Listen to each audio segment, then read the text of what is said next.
venir a la casa del Señor es un lugar en donde no tenemos necesariamente, aquí no vamos a encontrar preocupaciones, no vamos a encontrar aquí deudas, no vamos a encontrar aquí personas que nos estén agobiando, situaciones problemáticas aquí en la casa del Señor.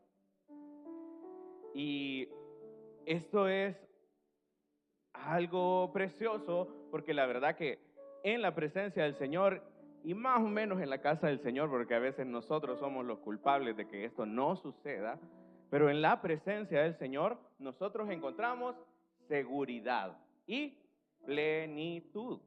Estas son las palabras más importantes de lo que vamos a hablar el día de hoy, pero quisiera comenzar haciéndoles una pequeña pregunta que es fácil, cualquiera la puede responder.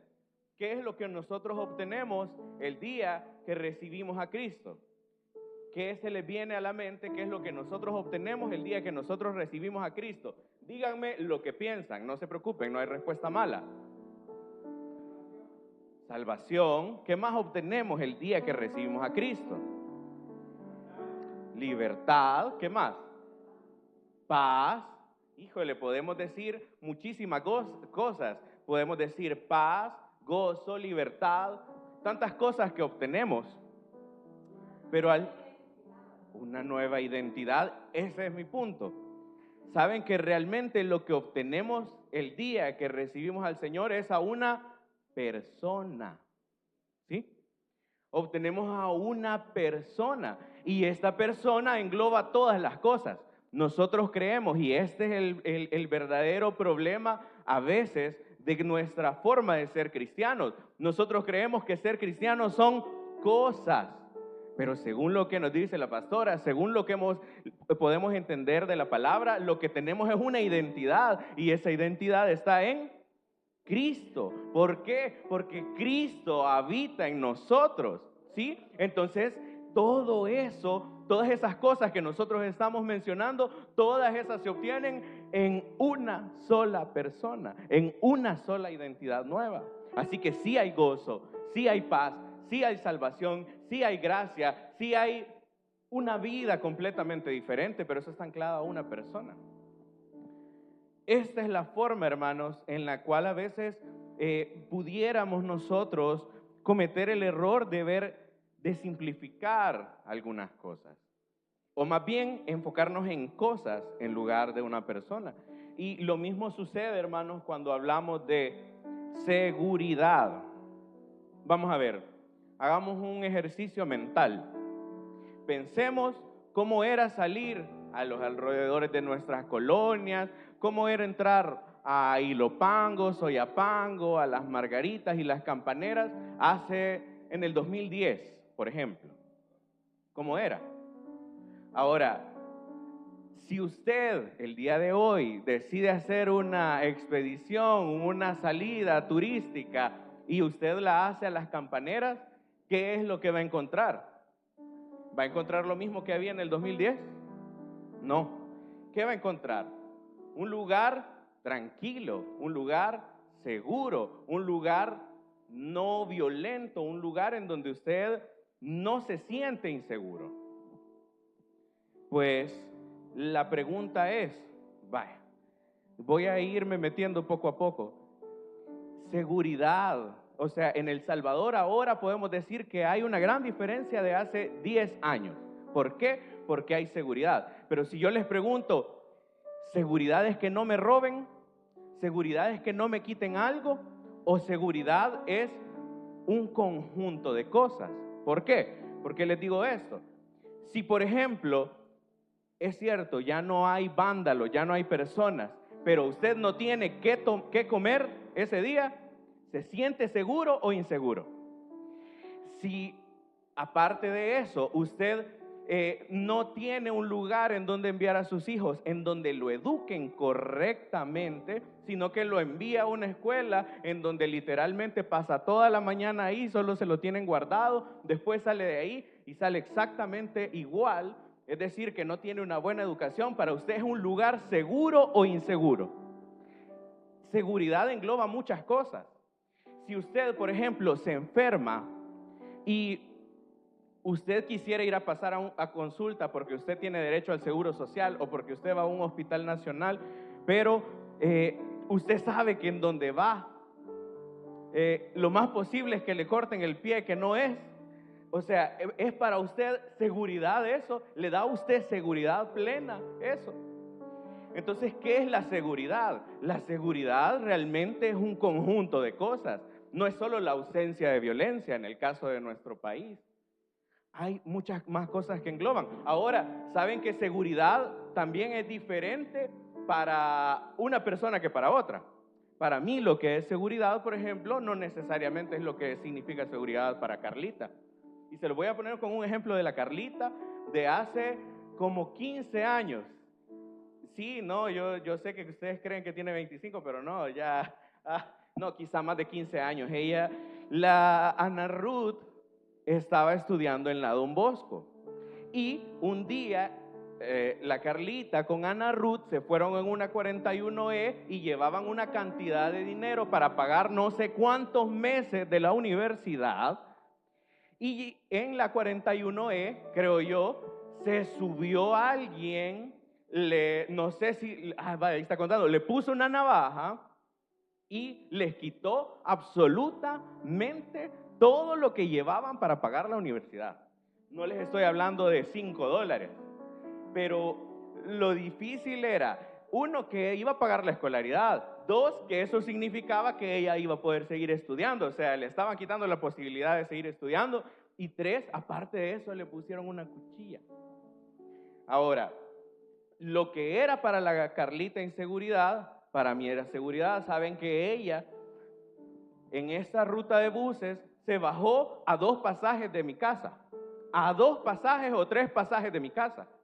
Entonces ellas se bajaron, vieron como la persona que les había quitado el dinero se metió a un pasaje y se puso a contar el dinero a medio pasaje. Y imagínense que Alfredo iba pasando enfrente a comprar para la tienda. Lo que para ella era inseguridad en ese momento, para mí era lo más tranquilo del mundo. Lo que a ella significaba el lugar más terrorífico, el lugar más inseguro, el lugar en donde la habían asustado y quitado cosas importantes de ellas en ese momento, para mí significaba el lugar en donde yo andaba en chanclas, en donde yo andaba hasta descalzo. O sea, estoy diciéndoles el lugar que para mí era el lugar de seguridad, para ella no era el lugar de seguridad. Ahora, un mismo lugar, imagínense esto, seguridad no es solo una cosa, seguridad son un conjunto de cosas. Ahora también seguridad no solo es el lugar en donde yo me siento seguro, puede que alguien más no se sienta seguro en donde yo me siento seguro, pero hay un tercer factor, que un mismo lugar puede ser seguro para mí y dejar de serlo de un momento para otro. Desde hace casi 10 años trabajo en el Seguro Social en un hospital.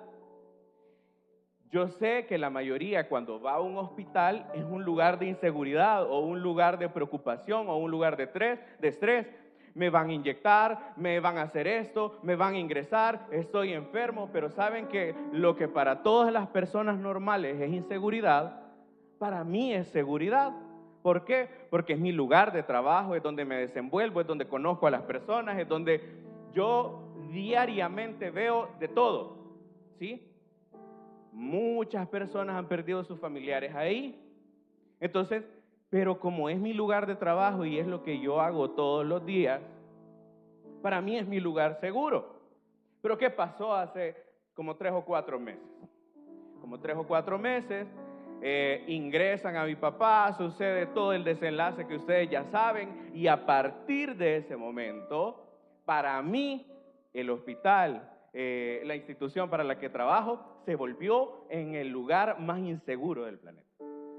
O sea, lo llegué a aborrecer tanto que era un lugar que yo no quería entrar. Para esos días estaba de vacaciones, pero mi vuelta a ese lugar en donde yo sabía que todo había desenlazado por una serie de cosas y factores que yo estaba molesto porque no estaba de acuerdo, para mí se volvió un lugar inseguro. Es más, hay un hospital específico a donde yo no quiero ni siquiera entrar. Y es bien loco porque siento cierto rencor, siento resentimiento o siento algo como que no me siento cómodo pasando ni siquiera enfrente de este hospital. Pero por eso les digo, aquello que alguna vez fue seguridad para nosotros, que nos daba paz, que nos daba calma, que nos daba provisión, puede convertirse en algo que no es seguro para nosotros. Y esa es la razón por la cual nosotros no debemos anclar nuestra seguridad a nada que esté en esta tierra. A nada, de nada, de nada, de nada. Yo no lo voy a criticar y estoy de acuerdo con el sistema que está utilizando. Si me lo preguntan a mí, realmente estoy de acuerdo. Pero el cantante Daddy Yankee fue una persona famosa y archimillonaria, si lo podemos decir, o multimillonaria, gracias a hacer conciertos, gracias a hacer canciones, gracias a hacer colaboraciones, amontonó muchas cantidades de dinero. Pero un día vino y dijo: no, esta no es la vida que yo quiero, hay algo que me deja un vacío dentro de mi alma y ya no quiero, esto ya no es seguridad para mí. Los millones de dinero no son seguridad para mí, ¿sí? Siento que mi seguridad está en otro lugar. Y entonces vino, creo que ya creía en el Señor, pero se convirtió de forma completa, comenzó a andar con ministerios, vino a El Salvador hace un par de meses y estando en El Salvador 5 o 7 meses atrás, llenó un estadio a reventar, que les estoy diciendo que el estadio ese Cuscatlán quería que fuera del tamaño de todo San Salvador para que pudiera entrar toda la gente que quería entrar a verlo cantar. Pero cuando vino como cristiano, el parque en donde lo hizo, que era una canchita de polvo y grama allá en la colonia Miramonte, un parquecito, no se llenó, estando el mismo personaje, el mismo grande que llenó el Cuscatlán, no logró ni siquiera llenar de cristianos 1000 sillas. Imagínense eso. Y entonces, mi seguridad no era el dinero, pero ¿saben qué pasó? Que hace 2 semanas o 3 semanas sacó una colaboración con un DJ famoso que hace mezcla, y el punto es que se han ido a reproducciones estratosféricas. ¿Por qué? Porque volvió a su rubro. Y es cierto, ha vuelto con un mensaje diferente, completamente diferente. Pero se suponía que aquello ya no era su seguridad. Se suponía que la fama, el dinero, ya no era su seguridad. Pero pareciera que aquello que nosotros vemos como seguridad un día, al otro día pudiéramos no verlo como seguridad y al siguiente día otra vez. ¿Por qué? Porque nos estamos anclando en cosas de aquí, en cosas que se mueven, en cosas que cambian, en cosas que pueden un día ser y otro día no. Entonces, ¿realmente qué es la seguridad, hermanos? O la seguridad de un cristiano, ¿cómo podemos englobarla en una palabra perfecta que incluya todo lo que el Señor hace por mí, pero también todo lo que yo hago en respuesta por lo que el Señor me hace a mí? La palabra perfecta sería plenitud. Plenitud es una palabra que conlleva pensar que no me hace falta nada.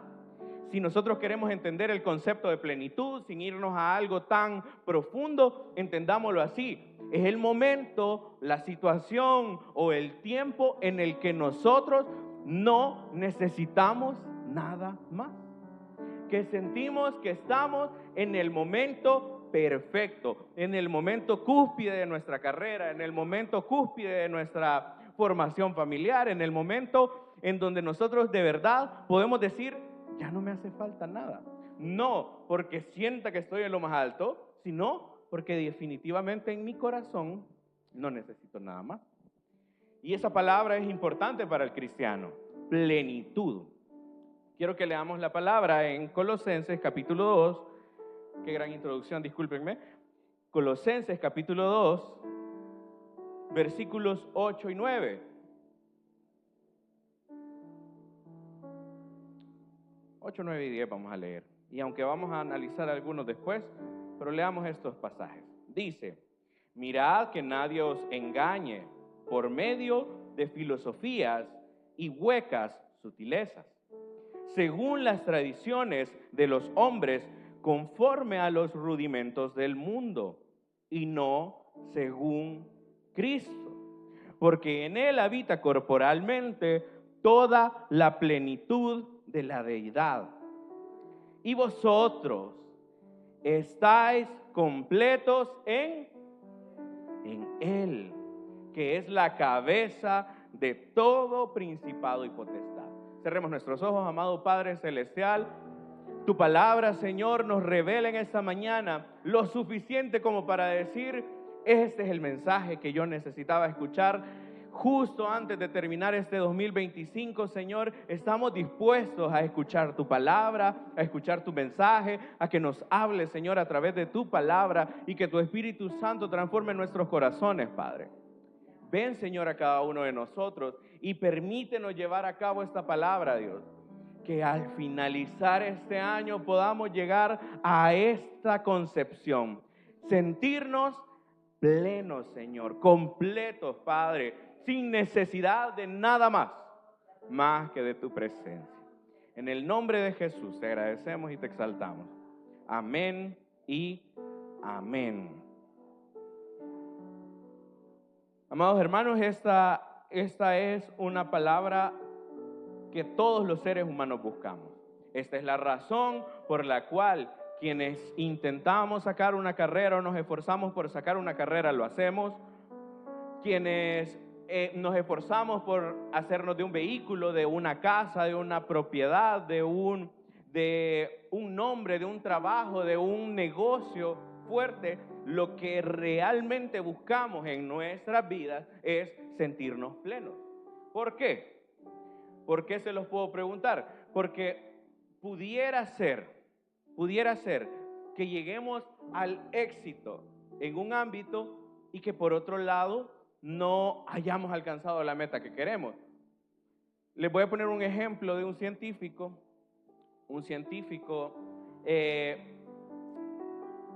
que no estaba, como más bien adelantado a su época, completamente adelantado a su época. Muchos descubrimientos, hasta tal punto de que este científico Tesla intentó regalarnos energía gratuita para todo el planeta Tierra. La capacidad que Dios le había dado a este hombre era tan grande que si hubiera podido tener más tiempo, lo más probable es que hubiera alcanzado aquella meta, aquel objetivo, gracias a los descubrimientos que él hizo. Ahora, gracias a eso, tenemos las ondas de radio y tenemos el Wi-Fi, así que todos estamos contentos gracias a eso. Todos estamos contentos gracias al Internet. Pero, ¿saben que a pesar de ser un científico súper prominente y súper valioso, murió en una banqueta de la calle en total pobreza? En total pobreza. Es decir, alguien reconocidísimo que el día de hoy su nombre, híjole, es famoso, Tesla, ¿verdad? Pero que terminó su vida sin nada. Entonces, la pregunta es, ¿alcanzar objetivos es plenitud completa? Es decir, desarrollar un negocio, esforzarse por hacer un negocio súper reconocido, súper viral en El Salvador, un negocio que todo el mundo sabe dónde está, pero que usted anantíos tiene para pagar la mensualidad de ese negocio, ¿eso le da plenitud a alguien? Claro que no. ¿Qué necesita a la par de eso? Necesita tener estabilidad económica, necesita tener una casa donde ir a descansar después de estar trabajando tanto tiempo, necesita cómo movilizarse, necesita tiempo para poder pasar con su familia. Entonces, aunque nosotros terrenalmente buscamos por todos los medios posibles ser capaces de lograr la plenitud, nosotros cuando llegamos a ese punto siempre nos hace falta algo más. Es que cuando andábamos a pie lo que queríamos era un medio de transporte. Cuando ya teníamos nuestro medio de transporte, cuando ya teníamos nuestro carrito de ahí viejito y que nos había costado un montón, comenzábamos a ver los carritos de los demás y comenzamos, nombres que es que este es año 2008, pero ese 2020, 2025, nombres que cuando tenga el 2025 me voy a sentir pleno. Y ese es el engaño de la vida humana. Ese es el engaño. No hay carrera, no hay título, no hay maestría, no hay carro, no hay casa, no hay cantidad de dinero suficiente para hacernos sentir plenos. Estoy seguro que todos tenemos pretensiones económicas, de estatus social, de estatus intelectual. Todos tenemos un trabajo ideal, todos tenemos... Pero cuando llegamos ahí, cuando estamos en ese punto específico, las cosas dejan de tener el sentido que nosotros le habíamos dado o de tener el valor que nosotros le habíamos dado.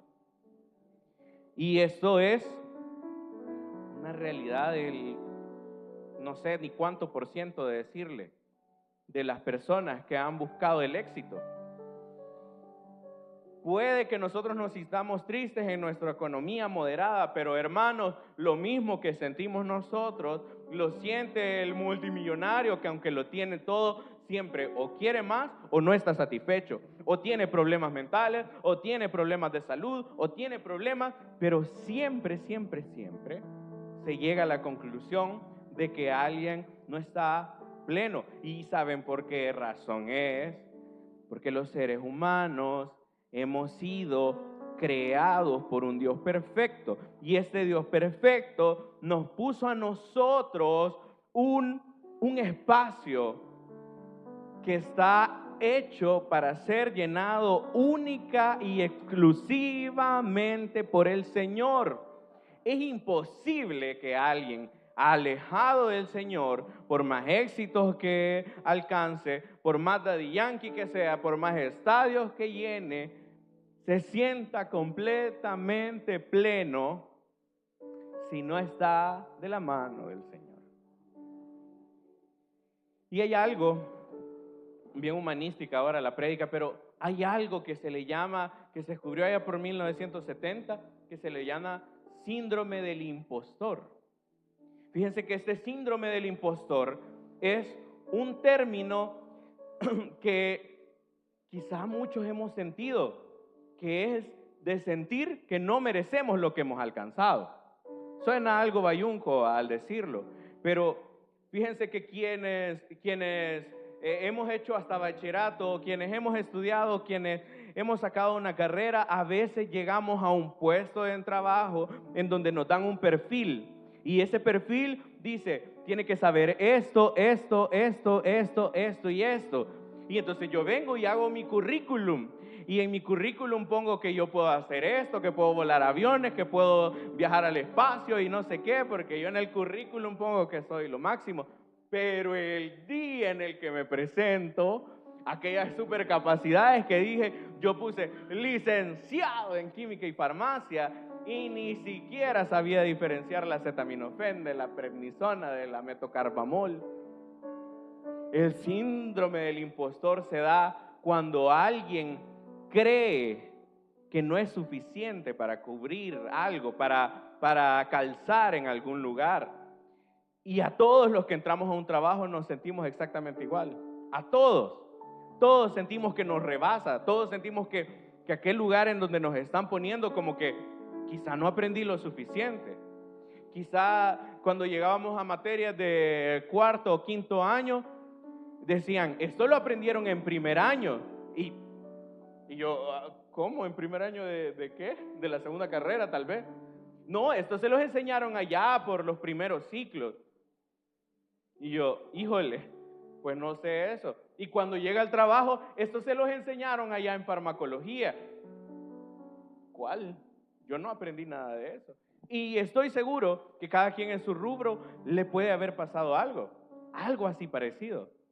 Y es que nosotros nos ponemos ciertas metas o nos ponemos un estándar de lo que hay que saber, de lo que hay que hacer, de cómo hay que vivir o cómo hay que hacer las cosas, que a veces cuando estamos llegando a situaciones exitosas, a buenos trabajos, a buenos momentos de la familia, pareciera que dentro de nuestro corazón decimos, algo malo va a pasar.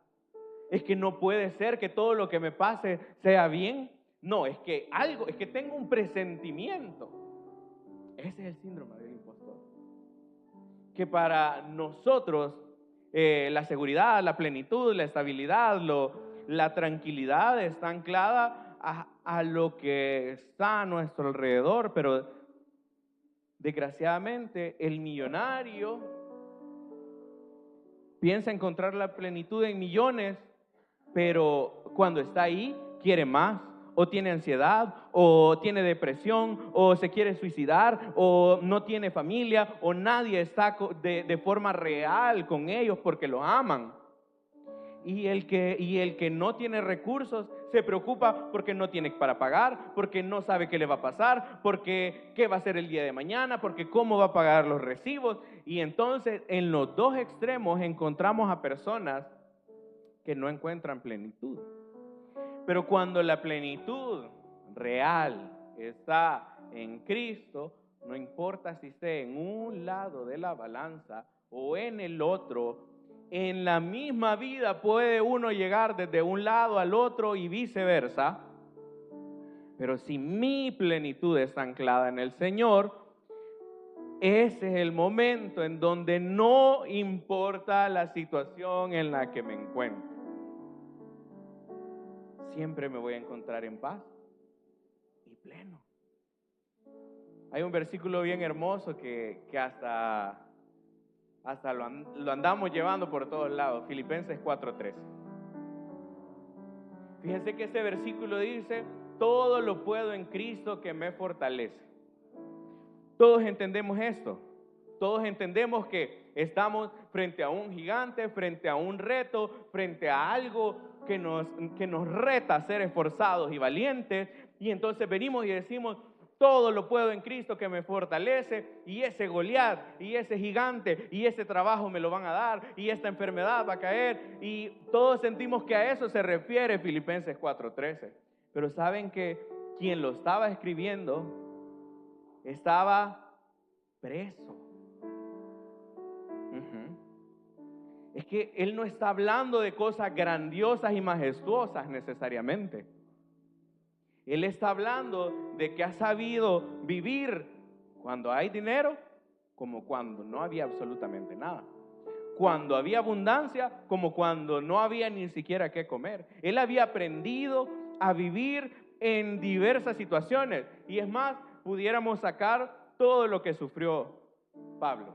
Pablo sufrió persecución, sufrió azotes, sufrió vituperio, es más, un día lo apedrearon de tal manera que todos dijeron, vaya, ya estuvo, ya está muerto.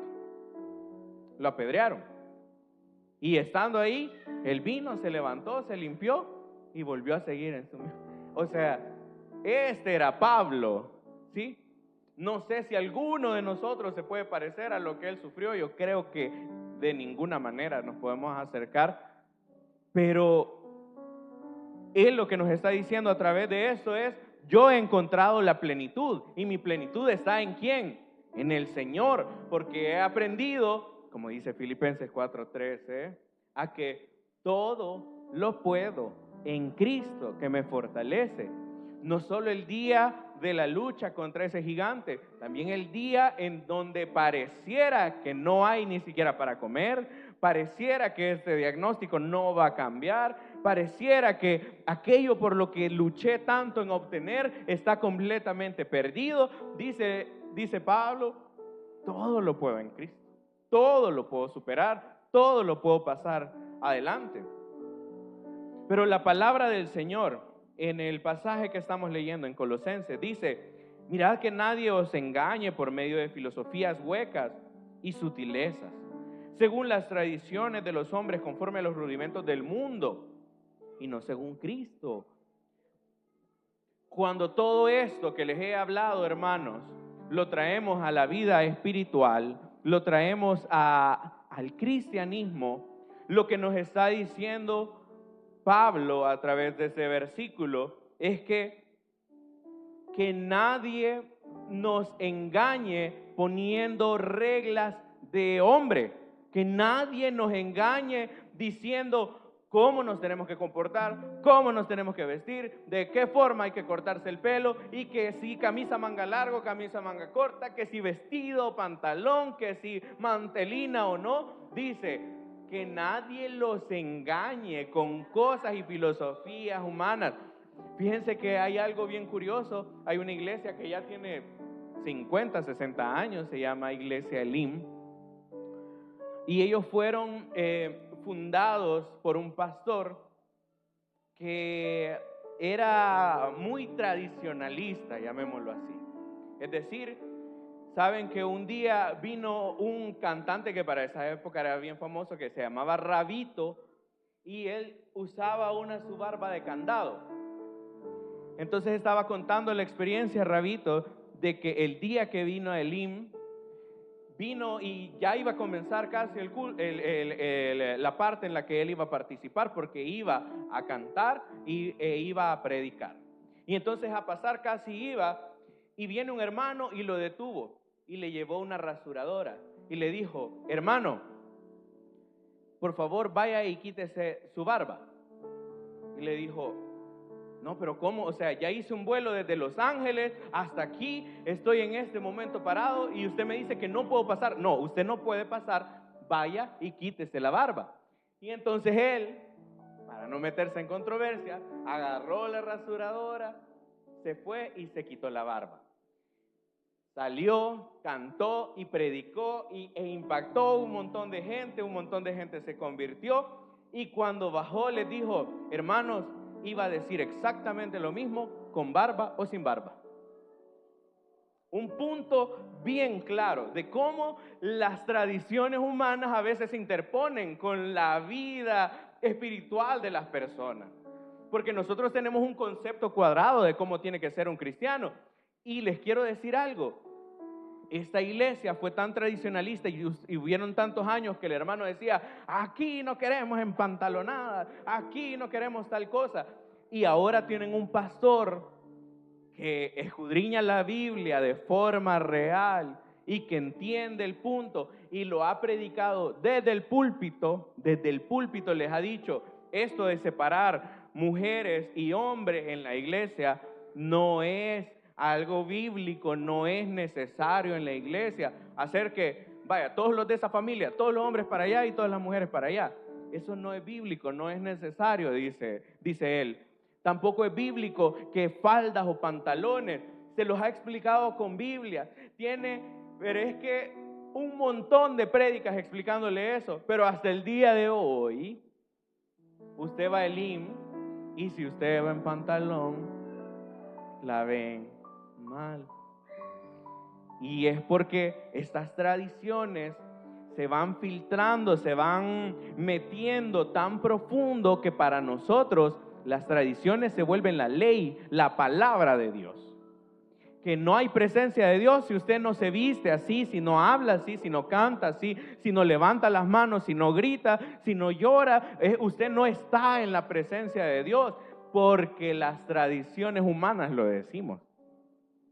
Y Pablo aquí está siendo claro: que nadie os engañe por medio de filosofías y huecas sutilezas, según las tradiciones de los hombres. ¿Por qué mucha gente se ha ido de las iglesias, hermano? Porque nosotros, me incluyo, imponemos reglas, preceptos, nuestra forma de actuar, de vestirnos, de presentarnos, pone una brecha entre lo que la gente quiere encontrar en una iglesia y lo que nosotros hemos idealizado como cristianismo. Y entonces, si no venimos de cierta forma vestidos, si no hablamos de cierta forma, si no adoramos de cierta forma, si no escuchamos cierto tipo de alabanza, si no levantamos las manos, entonces nosotros vamos como excluyendo. Pero les quiero decir, eso son leyes, reglas de hombre. No podemos nosotros venir y decirle a una persona, vaya, acabas de entrar aquí, entonces a partir de hoy tenés que ser la persona abismalmente, completamente diferente y ya cambiada y perfecta y pura y casta y mejor que nosotros. Porque cuando nosotros llegamos a la casa, nosotros sí criticamos. Y cuando llegamos a la casa, nosotros sí llegamos con un temperamento que no nos aguanta, pero ni nosotros mismos. Pero al que está en la iglesia llegando, nosotros estamos dispuestos a hacerlo pedazos. Eso es mandamiento de hombre. Eso es a lo que el Señor nos está diciendo a través de esta palabra. No se dejen engañar por una iglesia que se quiere parecer perfecta. No, eso no es presencia de Dios. Veamos qué es. Porque en Él habita corporalmente toda la plenitud de la deidad. Estamos hablando de Cristo. Aquí estamos hablando de Cristo. Y dice, y vosotros estáis completos en Él, que es la cabeza de todo principado y potestad. Esta es la Biblia o la vida que el Señor quiere decirnos. ¿Quieren saber cómo es una iglesia? ¿Quieren hacerle una radiografía, unos rayos X a una iglesia que realmente hace las cosas como el Señor le agradan? Es una iglesia con plenitud, una iglesia en donde Cristo es la cabeza, ¿sí? Cristo es la cabeza y todos sus miembros entonces son un solo cuerpo. Una iglesia que agrada al Señor es una iglesia que vive en plenitud. Versículo 16, nos vamos a saltar porque por cuestiones de tiempo no podemos detenernos en todo. Bueno, 14 dice, anulando el acta de los decretos que había contra nosotros, que nos era contraria, quitándola de en medio y clavándola en la cruz. Todos nosotros, hermanos, es que por más buenas personas que seamos en nuestro propio concepto, todos nosotros teníamos una misma sentencia, un mismo fin, un solo final. Y es que todos teníamos que pagar por nuestros pecados con nuestra muerte, con nuestra propia vida. Y dice que Él anuló, es decir, todos esos pecados, todo lo que a usted lo traía cargado antes de hoy, antes de entrar por estas puertas, lo que a usted le hacía sentir mal, ¿sí? Este es mi punto. Los pecados que cometió hoy, ayer, antier, de aquí para atrás, dice el Señor que los ha anulado el acta de los decretos que había contra nosotros. Es decir, usted está aquí en la presencia del Señor y el Señor perdona todos sus pecados.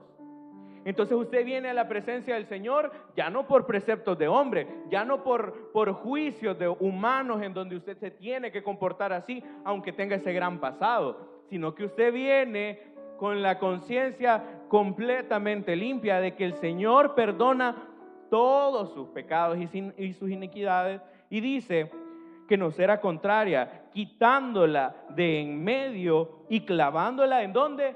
En la cruz. Es en la cruz que nosotros podemos encontrar esta oportunidad. Ahora, y despojando a los principados y a las potestades, los exhibió públicamente, triunfando sobre ellos en la cruz. Es que, hermano, esa sensación que usted sentía antes de adorar o mientras estaban las alabanzas, que le hacía decir, pero es que yo cómo voy a cantar, levanto mis manos, y yo cómo voy a decir, tú eres el Señor de mi vida, si es que todo lo que estaba haciendo ayer. Pero miren lo que el Señor dice que Él derriba todas potestades, toda culpa, es que a Satanás no le interesa destruirlo en sí, él no le interesa darle una enfermedad de muerte, a él lo único que le interesa es darle inseguridad, es hacerlo sentir culpable. Porque con solo hacerlo sentir culpable, usted viene y no puede adorar libremente. Y usted viene y no puede encontrar al Señor aquí porque se siente tan indigno de todo lo que ha hecho. Pero dice la palabra del Señor que Él ya los exhibió.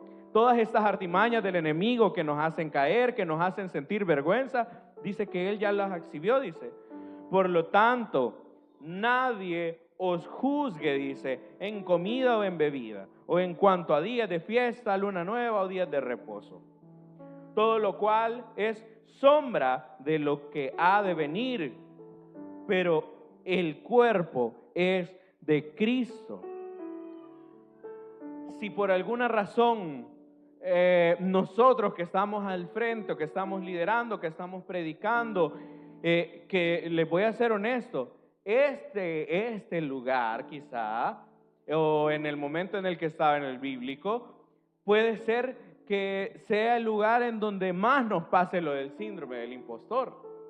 Los que predicamos a veces somos quienes más nos sentimos afectados de aquello, porque al igual que ustedes, nosotros también fallamos, también estamos en proceso, y entonces sentimos aquello de que es que no puedo ser digno de que Dios me dé esta palabra para mis hermanos. ¿Cómo es que el Señor me va a usar a mí, que soy indigno? Definitivamente, ¿cómo le voy a hablar a mi hermana Carlita si ayer estuve peleando con ella? ¿Cómo va a escuchar la prédica? ¿Cómo le voy a hablar? Es que soy indigno. Pero dice aquí la palabra que Él ya exhibió estas artimañas del enemigo. Y es más, todas aquellas tradiciones, todo aquello que nosotros creemos que es cristianismo, dice que todo eso debemos de ignorarlo. Es más, no permitamos que nadie nos juzgue en este sentido. Y entonces, dice versículo 18, nadie os prive de vuestro premio, afectando humildad y culto a los ángeles, dice, entremetiéndose en lo que no ha visto, vanamente hinchado por su propia mente carnal, y no haciéndose de la cabeza, en virtud de quien todo el cuerpo, nutriéndose y uniéndose por las coyunturas y ligamentos, crece con el crecimiento que da Dios. Lo que está diciendo, hermanos, es que hasta ahorita todo lo que está a nuestro alrededor, estando en la misma iglesia, hermanos, voy a ser claro en esto, estando en la misma iglesia, todo lo que vemos alrededor, aquello que nosotros creemos es que tal ha avanzado tanto y yo no he podido avanzar en mi vida espiritual, es que a tal se le ha visto el cambio en este año que ha recorrido y yo no soy igual que él se sabe 800 versículos y yo solo me sé 200. Entonces no voy al mismo nivel, siento que no estoy avanzando, pero el Señor dice que a todos nos da un crecimiento, dice que en todos está formando el carácter de Cristo. Y dice, pues si habéis muerto con Cristo en cuanto a los rudimentos del mundo, ¿por qué? Como si vivieseis en el mundo, os sometéis a preceptos, tales como no manejes, no gustéis, ni aun toques, en conformidad a los mandamientos y doctrinas de hombres. Es decir, ¿por qué nos vamos a detener en lo que el hermano Alfredo dijo desde el púlpito, que no viniéramos si estábamos de tal manera, o si andábamos tristes, o si andábamos con ciertos errores en la semana, o si no leímos la palabra, o si no oramos en la semana, que no lleguemos al culto, el hermano Alfredo? Pues dice aquí que no nos detengamos en esos preceptos, dice, y en cosas vanas de hombre. Dice versículo 22, cosas que todas se destruyen con el uso, dice. Tales cosas tienen a la verdad cierta reputación de sabiduría, en culto voluntario, en la humildad y en duro trato del cuerpo, pero no tienen valor alguno contra los apetitos de la carne. Si usted me pregunta, ¿qué son sepulcros blanqueados? Qué difícil decir esas dos palabras. Sepulcros blanqueados. ¿Qué son sepulcros blanqueados? Es esto. Es una persona, o ¿qué es un fariseo?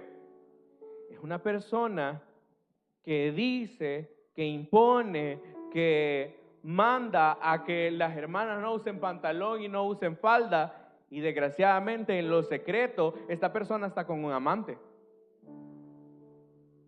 Este es el punto, que aquellos preceptos de hombre que a veces nosotros intentamos calzar porque queremos parecer cristianos, nos llevan a simplemente esconder lo que es la realidad. Y cuando nadie nos está viendo, a veces somos peores incluso que los inconversos. Entonces viene el Señor y nos dice, aquellas formalidades, aquellas formas externas de decir, es por poner un ejemplo, no estoy siendo honesto en esto, hermano, Dios le bendiga, hermano, aquí, allá, y tener esa nueva forma de hablar, la nueva forma de verse. Ya no se viste como antes, sino que ahora se viste de una forma diferente, habla diferente y demás. Estas cosas, dice la palabra del Señor, la verdad es que dice, hacen sufrir, parecieran buenas, pero no tienen ningún efecto contra los deseos de la carne. El único lugar en donde podemos encontrar verdadera plenitud es en el Señor. Otra vez vuelvo a la pregunta del inicio. ¿Qué es lo que obtenemos al momento de recibir a Cristo? Obtenemos salvación, gracia, todo eso. Todas esas cosas las obtenemos. ¿Por qué? Porque recibimos a una persona. Recibimos a Cristo. ¿Sí? Entonces ya no se trata, hermano, de esfuerzos suyos. Es que esta es la parte que la pastora creo que hace como 2 semanas nos quiso hacer hincapié. Ya no se trata de cuánto esfuerzo necesito para dejar de decir malas palabras. Ya no se trata de cuánto esfuerzo yo necesito para parecer cristiano. Se trata de que Cristo vive en mí, se manifiesta en mí, me hace vivir una vida realmente plena, completa, que llena. Y esta no es una vida de hipocresías, y esta no es una vida de imagen, y esta no es una vida de que siente el síndrome del impostor. La vida en Cristo es una vida plena. ¿Cómo es la vida en Cristo? Plena, completa, segura, cierta, real. Es más, la vida en Cristo es notoria. Y esto es a lo que el Señor nos está llamando. Quiero que cerremos nuestros ojos. Prestémosle atención a esta alabanza. Y si usted la ha escuchado, pues, pero la mayoría creo que no la ha escuchado, y quiero que le presten atención a lo que esta alabanza dice. La verdad que no hay otro lugar en donde podamos encontrar un lugar seguro, un lugar en donde nos sintamos completos, un lugar en donde podamos hacer permanente la plenitud. Nuestra plenitud está anclada a un éxito, pero el día que se acaba este éxito o que pasamos adelante al siguiente día, aquello ya no vale para nada. Pero hay un solo lugar en donde podamos estar completamente plenos, y es en la presencia del Señor. Prestémosle atención a esta alabanza. Si mis fuerzas se acaban, descansaré en ti. Así es, Señor. Si respondes con silencio, esperaré en ti.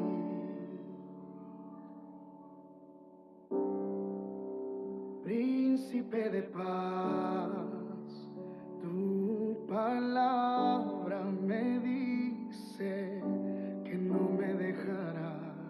Así es, Señor, esa es nuestra confianza. Mi confianza está puesta en ti, puesta en ti. Mi plenitud. Si me falta todo, en ti lo tengo todo.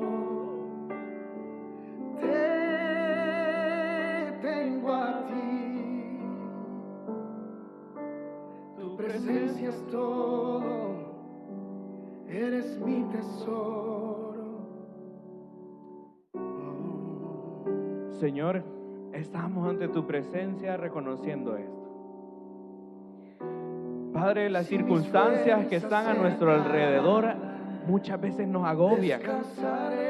Nos llevan hasta ese punto, Señor, en donde creemos que no podemos salir adelante. Nos sentimos agobiados, cansados, frustrados, deprimidos. Señor, esa persona en donde nosotros pusimos nuestra plena confianza nos falló, nos defraudó, nos declaró amor por siempre y nos ha fallado. Aquel puesto en el que tanto soñaba, Señor, no ha sido lo que yo tanto esperaba. Ese negocio que yo juré que iba a ser exitoso, Padre, ha dejado de ser lo que yo creí que iba a ser para mí. Pero ahora, Señor, entendemos esto, que nuestra confianza real puede estar anclada únicamente en una verdad, y es que tú eres nuestra plenitud. Tú eres nuestro socorro, tú eres nuestra seguridad, tú eres, Señor, lo que realmente nosotros necesitamos para sentirnos completos, plenos, felices, gozosos, con una vida diferente, con una actitud diferente.